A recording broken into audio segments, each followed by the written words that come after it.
नमस्कार जय जगन्नाथ आशा करुछि पिलामाने तमे समस्ते बहुत भलरे थिबो आउ तुम परिवार रे मध्य समस्ते बहुत भलरे थिबे। आमे आज कौन करबा आज आमे जो पारंपरिक शिक्षार अधपतन एसबू विषय आमे पढ़ी थिले ना डिटेल्स रे पढ़ी थिले पूर्व वीडियो रे। तो आमे ताहार आज एमसीक्यू करबा बा शॉर्ट एंड क्वेश्चन आंसर करबा। पूर्व क्लास रे कौन पढ़ाई थिला मने अछि? लॉर्ड मैक्लेंको नीति वुड्स डिस्पैच एसबू विषय आमे डिटेल्स रे पढ़ी थिले आउ तार एमसीक्यू मध्य करिचे। तो ए जाए जो माने से सब वीडियो को देखि नाओ एबे जाई मोर चैनल रे से सब वीडियो को प्रथमे देखि नियो ठीक अछि। तबे आज आमे आरंभ कर दबा जो शॉर्ट क्वेश्चन आ शॉर्ट क्वेश्चन केमिति करंती मु तुमको पूर्वरु कहिछि जे केमिति गोटिए धाड़ी रु बा गोटिए लाइन रु केमिति आमे प्रश्न बाहर करि परिबा आ तार उत्तर केमिति करिबा कहिछि ना।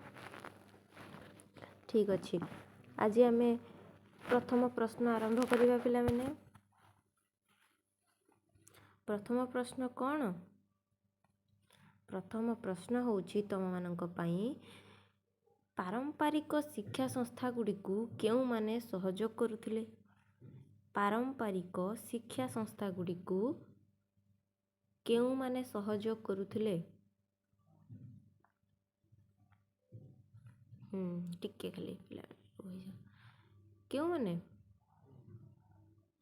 राजा और जमीदार माने पूर्वरु राजा और जमीदार माने एही शिक्षा माने पारंपरिक शिक्षा जहाँ सब रही थिला। पारंपरिक शिक्षा माने कौन आमर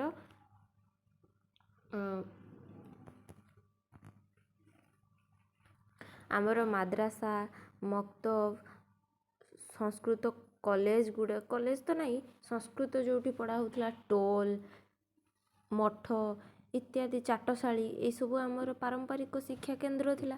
तो से सबू को प्रथमे राजा माने आ जमीदार माने सहयोग करुथिले हाँ कि नहीं।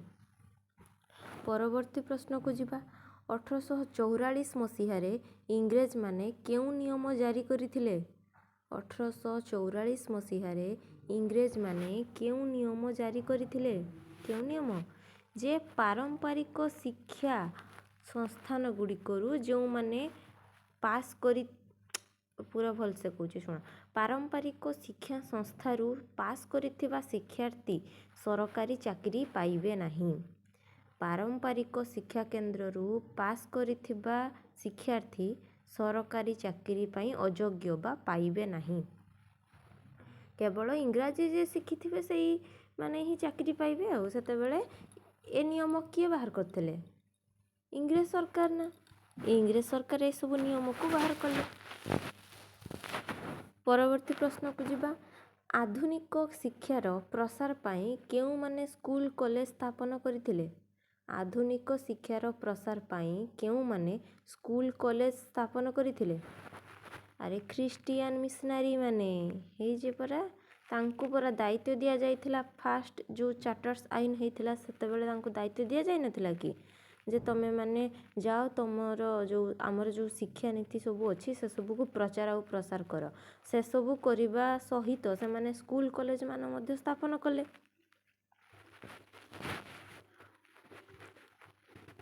परवर्ती प्रश्न आड़ को जिबा भारत रे आधुनिक शिक्षा प्रसार हेले समाज रु कौन दूर हेबो बोली शिक्षित बुद्धिजीवी माने भाबुथिले? भारत रे आधुनिक शिक्षा प्रसार हेले समाज रु कौन दूर हेबो बोली शिक्षित बुद्धिजीवी माने भाबुथिले? कौन दूर हबो? कुसंस्कार दूर हबो। आम समाज रे बहुत प्रकार कुसंस्कार थिला एबे भी बहुत अनेक किछि अछि जोटा एते आखि दृश्य होउनी किंतु पूर्वरु एते कुसंस्कार जेमिति कि कहबा गले सतीदाह प्रथा गोटे चितारे ता स्वामी मरी गले ता स्त्री को भी से चितारे बसई दे पूरा जीवंता बसई दे ताको जळई दिया जिवो। सतीदाह प्रथा परदा प्रथा ଆହୁରି ଚାଇଲ୍ଡ ମ୍ୟାରେଜ୍ ମାନେ କ'ଣ ଶିଶୁ ବିବାହ ଏସବୁ ଗୋଟେ ଗୋଟେ କୁପ୍ରଥା ଥିଲା। ଏଇ କୁପ୍ରଥାକୁ ଦୂର ହେଇଯିବ ବୋଲି ଭାବିଲେ କେଉଁମାନେ ନା ଆମ ଦେଶର ଶିକ୍ଷିତ ବୁଦ୍ଧିଜୀବୀ ବର୍ଗ। ସେମାନେ ଭାବିଲେ ଯେ ସ୍କୁଲ କଲେଜ ସ୍ଥାପନ ହେଲା, ଲୋକ ଟିକେ ଶିକ୍ଷିତ ହେବେ, ଆଉ ଶିକ୍ଷିତ ହେଲେ ତ କୁସଂସ୍କାର ନିଶ୍ଚିତ ଦୂର ହେବ, ଏହା ସେମାନେ ଭାବୁଥିଲେ। ପରବର୍ତ୍ତୀ ପ୍ରଶ୍ନକୁ ଯିବା। ଇଂରେଜ ସରକାରଙ୍କ ମତରେ ଭାରତରେ ପାଶ୍ଚାତ୍ୟ ଶିକ୍ଷାର ପ୍ରସାର ହେଲେ ଇଂରେଜମାନଙ୍କର କ'ଣ ଲାଭ ହେବ? ଇଂରେଜ ସରକାରଙ୍କ ମତରେ ଭାରତରେ ପାଶ୍ଚାତ୍ୟ ଶିକ୍ଷାର ପ୍ରସାର ହେଲେ ଇଂରେଜମାନଙ୍କର କ'ଣ ଲାଭ ହେବ? ସେମାନଙ୍କର କ'ଣ ଲାଭ? ସେମାନେ ଏଠି ଯେଉଁ ସ୍କୁଲ କଲେଜ ଗୁଡ଼ିକ ସ୍ଥାପନ କରାଉଛନ୍ତି କି ଆମ ଭାରତୀୟମାନଙ୍କୁ ଏତେ ପାଠ ପଢ଼ାଉଛନ୍ତି, ମାନେ ପାଠ ପଢ଼ାଇବା ପାଇଁ ଆଧୁନିକ ଶିକ୍ଷା ଦେବା ପାଇଁ ଆଗଭର ହେଇଯାଉଛନ୍ତି। କ'ଣ ପାଇଁ? ନା ତାଙ୍କର ବିଦେଶୀ ଦ୍ରବ୍ୟର ଆଦର ଆମ ଭାରତୀୟମାନେ କରିବେ, ଆଉ ବିଦେଶୀ ଦ୍ରବ୍ୟର ଚାହିଦା ମଧ୍ୟ ବୃଦ୍ଧି ପାଇବ। କେମିତି ଭାବ? କେମିତି ତ ପୂର୍ବ କ୍ଲାସ୍ରେ ପଢ଼ିଛେ, ମନେ ଥିବ। କେମିତି କୁହ? ରଘୁଆ କାହିଁ ଗଲ? କୁହ। କେମିତି ସେମାନଙ୍କର ଉଦ୍ଦେଶ୍ୟ ଗୁଡ଼ିକ ହାସଲ ହେବ? ନା ସେମାନେ ଭାବୁଥିଲେ, ଆମ ବୁଦ୍ଧିଜୀବୀ କ'ଣ ଭାବୁଥିଲେ ଯେ ସ୍କୁଲ କଲେଜ ସ୍ଥାପନ ହେଲେ କୁସଂସ୍କାର ଦୂର ହେବ। କିନ୍ତୁ ଆମର ଯେଉଁ ଇଂରେଜମାନଙ୍କର ଉଚ୍ଚଶିକ୍ଷିତ ବୁଦ୍ଧିଜୀବୀ ମାନେ ଅଛନ୍ତି, ସେମାନେ କ'ଣ ଭାବୁଥିଲେ ଯେ ଭାରତୀୟମାନଙ୍କୁ ଟିକିଏ ଶିକ୍ଷା ଦେଇଦେଲେ ସେମାନେ ଉଚ୍ଚଶିକ୍ଷିତ ହେଇଗଲେ ଆମର ସଂସ୍କୃତିକୁ ଆଦର କରିବେ। ତା ସହିତ କ'ଣ ହେବ ନା ଆମର ଯେଉଁ ଦ୍ରବ୍ୟ ଗୁଡ଼ିକ ଅଛି ତାକୁ ମଧ୍ୟ ଆଦର କରିବେ, ଆଉ ଆମର ଦ୍ରବ୍ୟର ଦିନେ ଚାହିଦା ବଢ଼ିବ। ହଁ କି ନାହିଁ? ଏଇଟା ଥିଲା ସେମାନଙ୍କର ବୁଦ୍ଧି। ସେମାନେ ଏହା ଚାହୁଁନଥିଲେ ଯେ ଭାରତୀୟମାନେ ଶିକ୍ଷିତ ହୋଇ ଗୋଟେ ଉଚ୍ଚ ସ୍ଥାନରେ ପହଞ୍ଚନ୍ତୁ।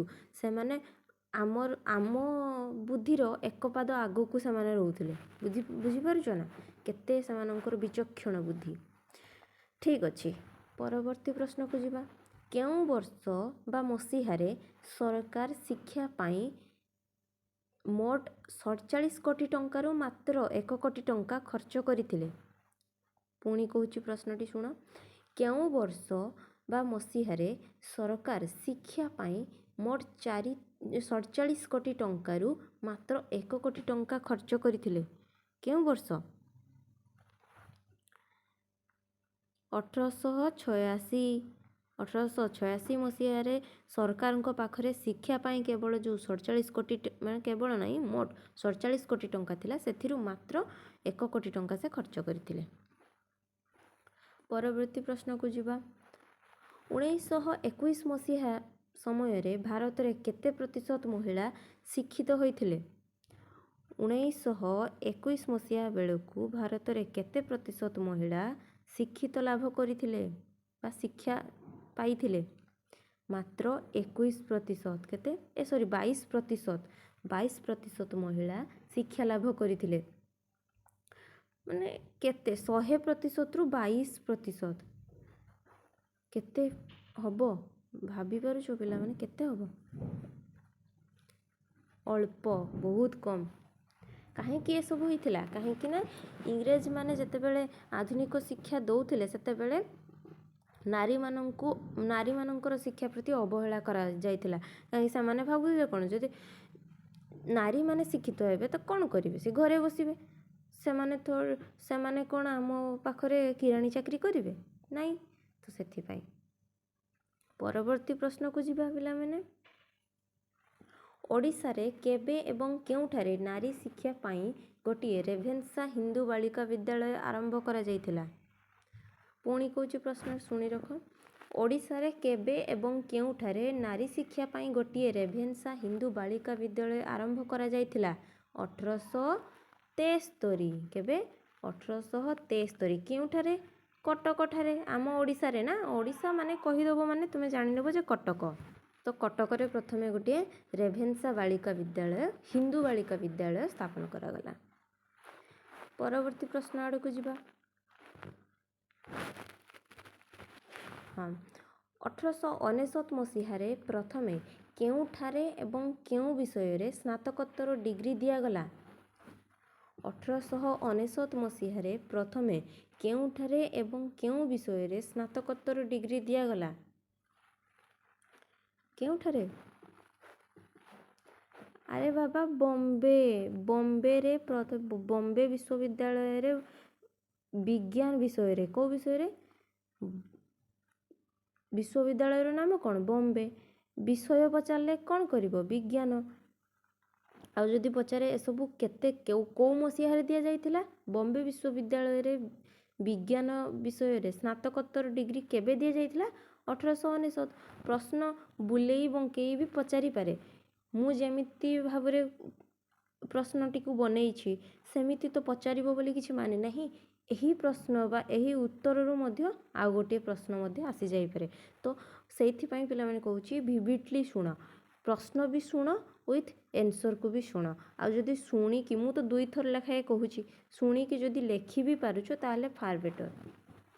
ଏମିତି ଭିଡ଼ିଓଟିକୁ ପଜ୍ କରିଦେବ, ତାପରେ ପୁଣି ଲେଖା ଷ୍ଟାର୍ଟ କରିବ, ଦେନ୍ ପୁଣି ଷ୍ଟାର୍ଟ କରିବ ଭିଡ଼ିଓଟିକୁ, ପୁଣି ତାର ଉତ୍ତରଟା କହିଲେ ପୁଣି ଲେଖିଦେବ। ସେମିତି କରିବ ନା? ଦେଲେ ଲେଖିଲେ କ'ଣ ହେବ? ମନେ ରହିଯିବ ପିଲାମାନେ। ଦେଖ 7 ଥର ବଡ଼ମାନେ କହିଛନ୍ତି 7 ଥର ପଢ଼ିବା ଯାହା, ଥରେ ଲେଖିବା ସେଇଆ। ମାନେ କ'ଣ? ଯଦି ଯେତେ ଥର ଏ ଭିଡ଼ିଓକୁ ଦେଖିଲେ କିଛି ବି ହେବନି, ଯଦି ତାକୁ ଥରେ ଲେଖିଦେଇଛ ନା ତ ବହୁତ ଲାଭ ହେବ। ଆଉ ତାକୁ ମୁହଁ ଖୋଲି ଥରେ ପଢ଼ିବା ପାଇଁ ବି ପଡ଼ିବନି। ଠିକ୍ ଅଛି? ଠିକ୍ ଅଛି। ପରବର୍ତ୍ତୀ ପ୍ରଶ୍ନକୁ ଯିବା। 1875 ମସିହା ବେଳକୁ ଭାରତର କେଉଁ କେଉଁ ସ୍ଥାନରେ ମେଡ଼ିକାଲ କଲେଜ ରହିଥିଲା? 1875 ମସିହା ବେଳକୁ ଭାରତର କେଉଁ କେଉଁ ସ୍ଥାନରେ ମେଡ଼ିକାଲ କଲେଜ ରହିଥିଲା? କେଉଁ କେଉଁ ସ୍ଥାନରେ?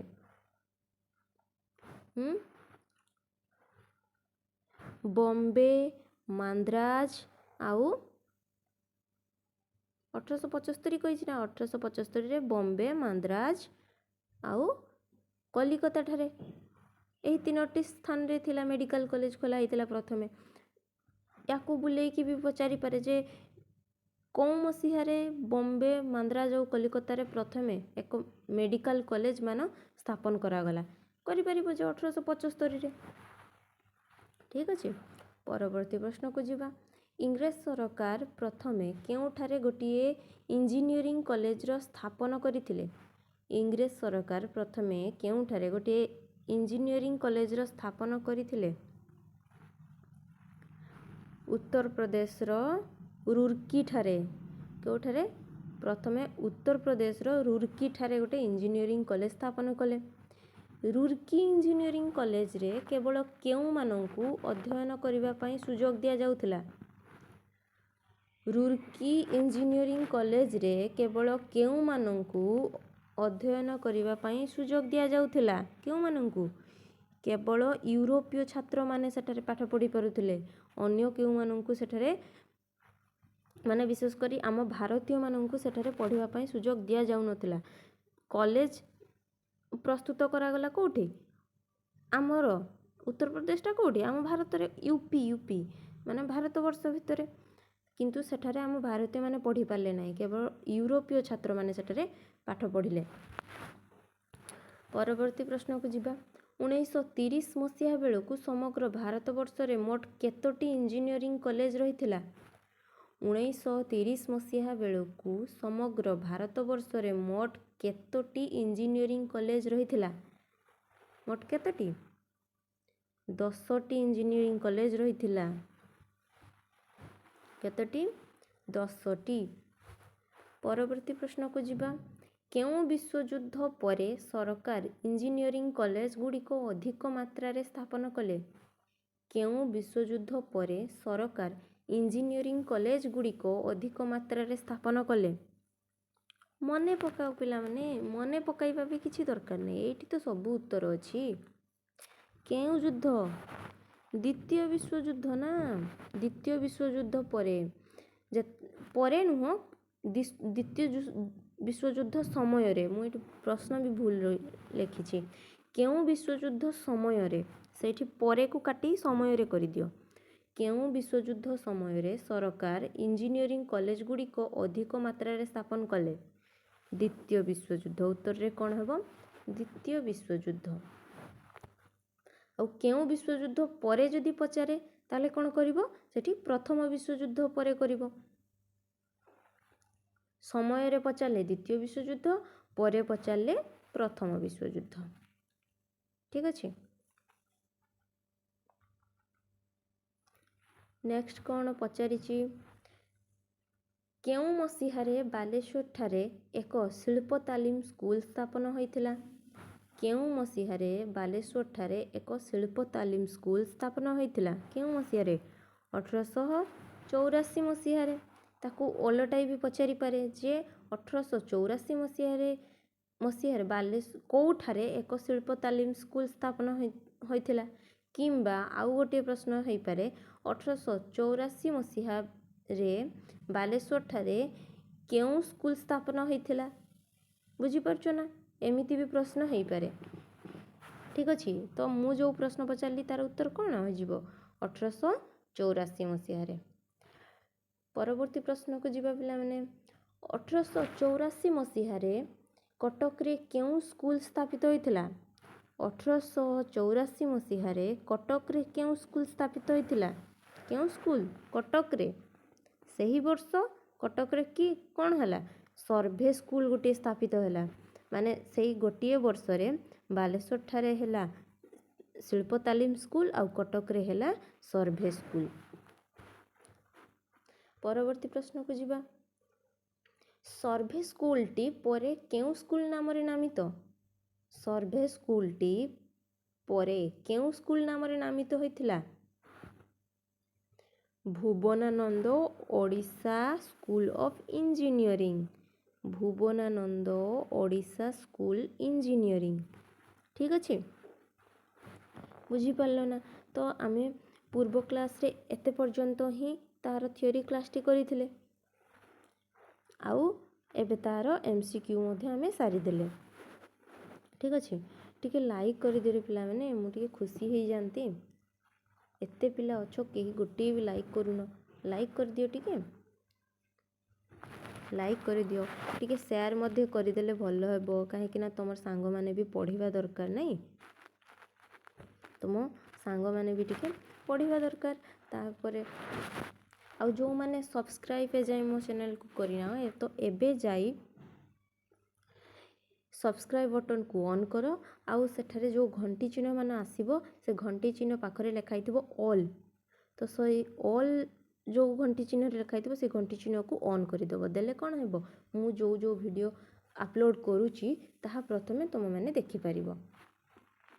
आउ तो माने जदि बुझी पारनो किछि भी डाउट रहउची ताहले मोर कमेंट बॉक्स रे कमेंट करो जे कोन सब तुम डाउट रहउची मु ताको क्लियर करिवा पई चेष्टा करिबी। आशा करूची पिला माने तुमको भल लागिथिबो क्लास टी। तो रहुची नमस्कार जय जगन्नाथ।